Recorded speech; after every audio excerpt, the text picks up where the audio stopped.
Assalam wa rahmatullahi wa barakatuh. I have told that if we follow Islam, we can build a moral society. You see, we have 54 Islamic countries. Even we have 95% Muslims over there. They follow Islam only. Why we can't build moral society in those countries?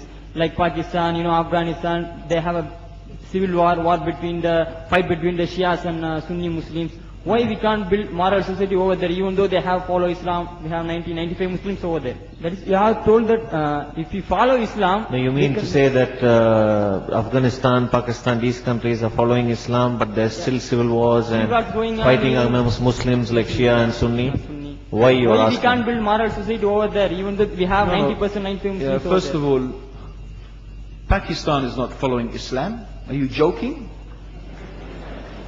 I'm saying not Pakistan have 90% Muslim. Muslim means follow Islam. But Muslim, what Muslim? What Muslim? I remember 15 years ago, it's not today and I heard it's worse, 15 years ago I remember going to a wedding in Pakistan. A wedding where men and women were mixing freely.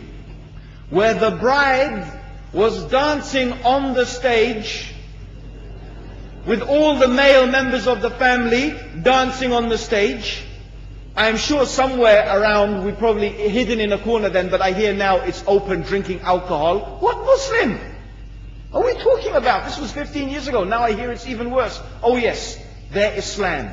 When the bride and the groom are walking to the car, they're holding the Quran over their head for blessing. That Islam? That's not Islam. What Islam is that? That's exactly the thing I'm talking about. That's why the Muslims are in such a mess. Because of this nonsense, this hypocrisy, actually they are insulting the Quran by doing that. Amongst all of this haram, they think that the Quran, holding it over their head, is going to bless them because they're holding it. What is that? Where did they get this from?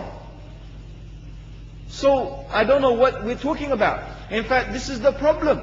You see, the Muslim world itself is so far from Islam. So many you find here in India. I know it's not a Muslim country, but there are lots of Muslims here.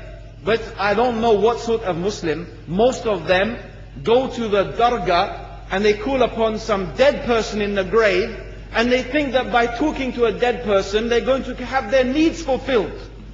What's the difference between that and worshipping an idol? There's no difference, believe me. It's shirk. I've seen it myself with my own eyes. I'm praying in the masjid. The adhan goes. The people are praying in the masjid. And the people in the dargah are not coming to the mosque to pray. They're still going around the dargah and making all their whatever the things they do. What's that? That's not Islam.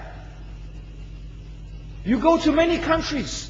You find Pakistan, you want to see Islam in Pakistan. You know, in England, in every street corner we have a pub.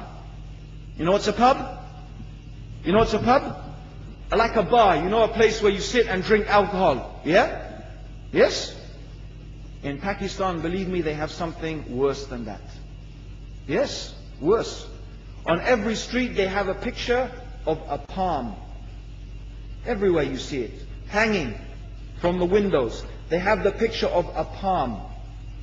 What's that advertising? Something worse than drinking alcohol. An invitation to disbelieve in Allah. That they're going to read your hand and tell your fortune. Shirk. It's shirk. Whoever believes, the Prophet said, sallallahu alaihi wasallam, whoever visits a fortune teller out of curiosity, Allah will not accept their prayers for 40 days.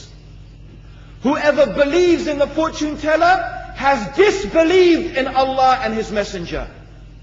That includes, by the way, horoscopes. Yet and you see in Pakistan a picture everywhere of a hand. Worse than a pub. Worse than a pub. It is better to drink alcohol than make shirk with Allah. Yes. So this is the Muslim countries. You will not find one except they are not doing magic and shirk and kufr, or except maybe one or two you will find. So this is the state of the Muslims. So no wonder we're in the confusion and the chaos. So these are not good examples. And this is really, in fact, the very reason that I'm saying why we are in such a big mess.